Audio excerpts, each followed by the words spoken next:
Hey! Salut à toutes et à tous, sauf à ceux qui portent des crocs avec des chaussettes.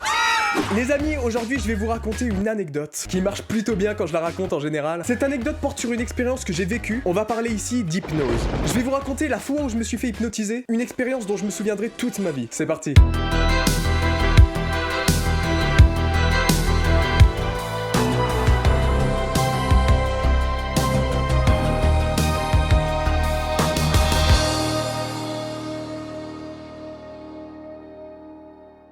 Ok, donc cette histoire se passe en fin d'année 2017. Faut savoir qu'en cette période de 2017, je venais d'être diagnostiqué comme malade de la thyroïde. C'est une maladie qui touche beaucoup de gens en France. Il faut savoir que quand tu es atteint d'une maladie de la thyroïde, plein de symptômes se manifestent chez toi. Personnellement, ces symptômes étaient de l'insomnie, des manques de concentration, je m'énervais aussi beaucoup et pour pas grand chose, et le plus envahissant pour moi, c'était un surpoids constant. J'ai donc été voir un médecin afin d'obtenir un traitement ayant pour but de soigner cette maladie de la thyroïde. Je l'ai obtenu, et après plusieurs semaines sous traitement, ça allait vraiment mieux. Je dormais la nuit, je m'énervais beaucoup moins, même plus du tout, et j'avais déjà perdu beaucoup de poids. Mais il faut savoir que j'ai jamais vraiment été à l'aise avec ma morphologie et j'ai souvent eu des complexes sur mon surpoids. En cette même période de fin 2017, j'avais envie de survenir à une opération chirurgicale afin de me faire poser un anneau gastrique, afin de perdre encore plus de poids et plus efficacement. Mais ma mère était pas super d'accord avec cette idée. Et même avec beaucoup de négociations, elle n'a jamais accepté que je fasse cette opération. Mais elle a néanmoins cherché des alternatives en cherchant des choses qui auraient les mêmes effets qu'une opération chirurgicale. Elle s'est donc renseignée sur internet et est tombée sur un forum qui parlait qu'il y avait la possibilité de se faire poser un anneau gastrique virtuellement grâce à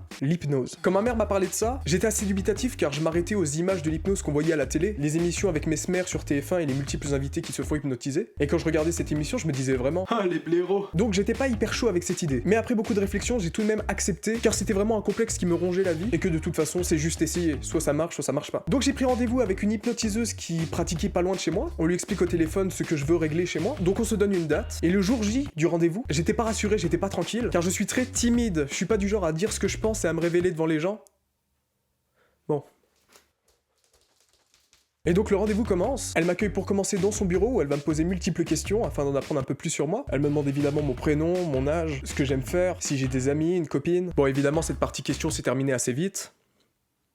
Et donc après ça, elle m'installe sur une chaise longue pour pouvoir commencer la séance. Elle essaye de me rassurer un petit peu parce qu'elle voyait que j'étais un petit peu liquide, et elle me dit que j'ai pas du tout à m'inquiéter, que ça va très bien se passer, et elle me dit même qu'elle sent que je suis très réceptif. Elle me dit que suite à nos échanges de questions, etc., que j'ai le profil parfait de quelqu'un qui répond à l'hypnose. Donc elle commence à dire quelques phrases que je ne comprenais pas, mais je pense que c'était justement pour vider un petit peu mon esprit. Il faut savoir qu'à ce moment-là, dans ma tête, c'est toujours ah les blaireaux, et que je ne m'attends absolument pas à ce qui va suivre. La vraie séance d'hypnose débute quand elle commence à m'appeler par mon prénom. Elle disait des phrases du style Lucas, mets de côté ton esprit et n'écoute que ma voix. Donc là je me disais ouais, c'est un peu cliché, c'est comme dans les émissions de télé, elle est en train de se foutre de moi. Il y avait toutes ces informations en même temps qui circulaient dans ma tête, et à un moment elle dit Lucas, c'est parti. Et là je peux même pas expliquer ce qui s'est passé car mon esprit s'est vidé de toute connaissance. Je ne savais plus où j'étais. J'étais complètement déboussolé. Je ne me souvenais de rien du tout. Je me souviens dans ma tête, je me disais des phrases du style ok, rappelle-toi ton prénom, comment tu t'appelles, et rien ne me venait. J'avais tout oublié. Elle continuait à me parler, mais il faut dire qu'à ce moment-là je ne comprends plus rien. J'entends des sons mais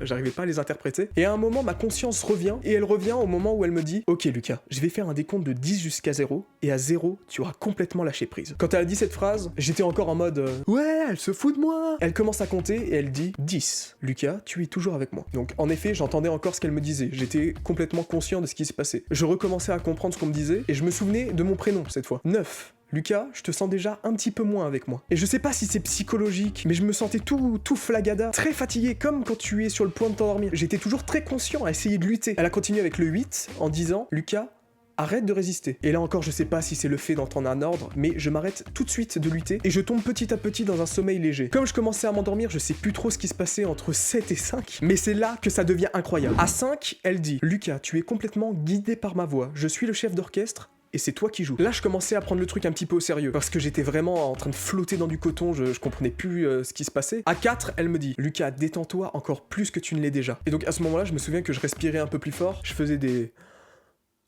Et là, elle dit pas tout de suite le chiffre, elle dit « Lucas, quand je vais dire 3, un voile va se déposer sur ta vision et tu seras parti. » Donc là, dans ma tête, j'avais encore un tout petit peu conscience de ce qu'on me disait. Et je me disais « Ouais, c'est mort, elle a juste réussi à m'endormir en me parlant doucement, etc. » Et là, Quand elle dit 3, il y a un truc de ouf qui se passe devant moi. C'est comme une vague qui m'emporte. Elle m'emmène loin, loin, loin. J'ai l'impression d'être atterri dans un nouveau monde. Plein de couleurs partout. Il y a un long moment où il y a plein d'éléments qui se mélangent. J'avais vraiment l'impression d'être dans un rêve, mais d'être conscient que je suis en train de rêver. Comme l'impression d'être dans une vraie réalité, mais dans un monde parallèle. Et du coup, je n'ai pas pu entendre les autres chiffres, car j'étais déjà bien, bien loin dans le délire. Au bout de quelques longues secondes, tout se dégage, ça devient tout noir en face de moi. Et tout d'un coup, je me retrouve dans le hall d'un hôpital. C'était un hôpital avec des allées très blanches, pas du tout angoissantes. C'était vraiment un hôpital tout propre, vraiment, ça t'inspirait la confiance. Vous devez me prendre pour un taré. Et donc je marche dans ce couloir, c'était vraiment des très longues allées avec beaucoup de lumière. Et au bout d'un moment, j'aperçois une porte sur le mur gauche. Je toque à la porte parce que même en état d'hypnose, je reste poli. Et j'entre, et là je vois plein de gens autour d'un lit d'hôpital. Mais encore une fois, pas du tout stressant, pas du tout glauque, pas du tout malsain. C'était vraiment rassurant d'être là. Et ils me disent, Lucas, tu es enfin arrivé. On va pouvoir procéder à l'opération. Parce que rappelez-vous, si j'ai été me faire hypnotiser, c'était en alternative à une vraie opération. Donc l'hypnotiseuse, pendant que j'étais en train de dormir, était tout simplement en train de me dire « Lucas, là tu es en train de rentrer dans un bloc d'infirmiers. » Et dans ma tête, je l'interprétais, je le dessinais. Et donc, elle voulait me faire vivre l'opération à travers l'hypnose pour qu'à mon réveil, j'ai vraiment l'impression d'avoir vécu l'opération. Donc je reprends. J'entre dans cette chambre avec plein de médecins et ils me disent « Lucas, surtout ne sois pas stressé, l'opération va très bien se passer. » Donc ils m'installent sur le lit et me disent qu'ils vont bientôt m'endormir pour pouvoir commencer l'opération. Donc à ce moment-là, dans mon rêve, je suis complètement détendu. Ils me parlaient tous très gentiment, j'étais vraiment à l'aise, et ils m'ont mis le masque à oxygène pour que je commence à m'endormir. Tout ça dans un rêve, c'est une mise en abîme incroyable. Et là, au sein même de ce rêve, je commence à me sentir un peu partir, un peu voler comme ça. Je sais pas si vous êtes déjà fait opérer, mais quand on vous met l'anesthésie pour que vous puissiez vous endormir quand vous faites une anesthésie générale, vous vous sentez un peu partir, vous sentez que vous êtes en train de vous endormir, tout simplement. Et là, du coup, au bout d'un moment, je ne vois encore une fois plus rien. Noir devant moi. J'ai pas envie de continuer l'histoire parce que c'est à ce moment-là que ça devient flippant. Donc je me retrouve dans un espace complètement noir, je ne vois rien du tout. Et là, tout d'un coup, la vision me revient. Mais ce que je vois, c'est moi, dans la salle où je suis en train de me faire hypnotiser. C'est comme si mes yeux étaient plus hauts que moi-même. Je me voyais en train de me faire hypnotiser, je me voyais en train de dormir, je voyais l'hypnotiseuse en train de me parler, et je pouvais me balader comme ça, je pouvais me balader dans la salle. Et donc du coup, il y avait mon père, c'est lui qui m'avait amené au rendez-vous, qui attendait dans la salle d'attente. Et donc du coup, je décide d'aller dans la salle d'attente. C'est complètement fou ce que je raconte, vous me prenez pour qui? Je vais aller en prison. Et donc je décide d'aller dans la salle, et je vois mon père qui a chaud. Genre il est vraiment tout rouge, il a retiré sa veste, et il demande à la secrétaire de l'hypnotiseuse s'il peut m'attendre dehors parce qu'il a vraiment trop chaud dans la salle d'attente. Donc du coup, je vois vraiment mon père partir. Alors que je ne suis pas dans la même pièce que lui, je suis en train de dormir. Comme il n'y avait plus rien à voir dans la salle d'attente, je décide de retourner dans la salle où je me faisais hypnotiser, et je me suis regardé très longtemps, car j'étais en train de me rendre compte que c'était complètement fou ce qui était en train de se passer. Mon âme était comme sortie de mon corps, et je pouvais analyser tout ce qui se passait autour de moi. Et au bout d'un moment, j'entends une voix qui me dit « Ok Lucas, 4, tu reviens un petit peu à toi. » Et c'était l'hypnotiseuse qui, comme tout à l'heure pour m'endormir, était en train de me réveiller en décomptant. Elle continue à décompter, 4, 3, 2, 1, et à 0, je suis complètement réveillé. Dès qu'elle voit que j'ouvre les yeux, elle commence tout de suite son débrief en me demandant comment ça s'est passé, si tout va très bien, et je lui dis justement que j'ai mal au ventre. Et là, elle me dit « Bah c'est normal, tu viens de te faire opérer. »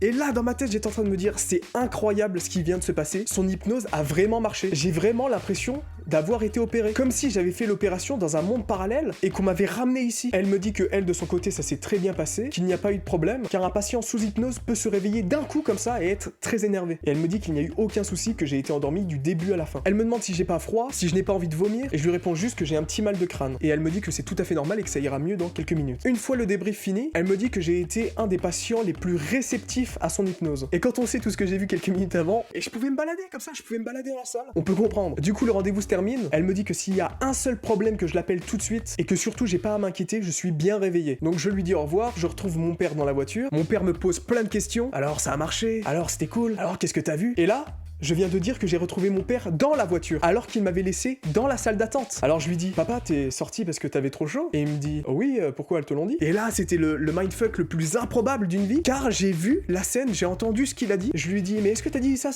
Il me disait, mais oui, mais comment tu sais? Et encore aujourd'hui, j'ai du mal à me dire que je suis sorti de mon corps, je ne sais pas pour quelle raison. Je sais pas si c'est grave, si c'est normal, si c'est connu dans le milieu de l'hypnose, mais je suis sorti de mon corps. Et je vous jure que je suis pas fou. Et donc maintenant, les résultats, il faut savoir que ça a été très efficace. J'ai perdu un poids considérable grâce à l'hypnose. C'est pas efficace sur tout le monde, car justement des gens sont moins réceptifs que d'autres. Moi, c'est pas un problème visiblement. Alors c'est pour ça, si vous doutez un petit peu sur la nécessité d'une opération ou non, n'hésitez pas à essayer. C'était une expérience incroyable, je m'en souviendrai toute ma vie, et elle a vraiment été bénéfique pour ma santé. Je n'ai eu aucun effet indésirable, si ce n'est un mal de tête d'une petite vingtaine de minutes, mais sinon rien du tout. Et justement, si vous avez déjà vécu quelque chose de similaire, n'hésitez pas à me le dire dans les commentaires. Ça m'intéresse de ouf et ça pourrait peut-être même vous intéresser. Donc n'hésitez surtout pas. Cette anecdote est terminée. J'espère que ça vous a plu, que ça vous a intéressé, car c'est vraiment un sujet mystique que j'adore. Et maintenant, grâce à ça, je peux me vanter de dire ouais, non, tu sais, l'hypnose, c'est pas des conneries, hein. Et c'est cool. N'hésitez surtout pas à lâcher votre meilleur pouce bleu sous cette vidéo et à cliquer sur le petit bouton rouge pour vous abonner. Nous, on se revoit très bientôt sur Internet. Salut!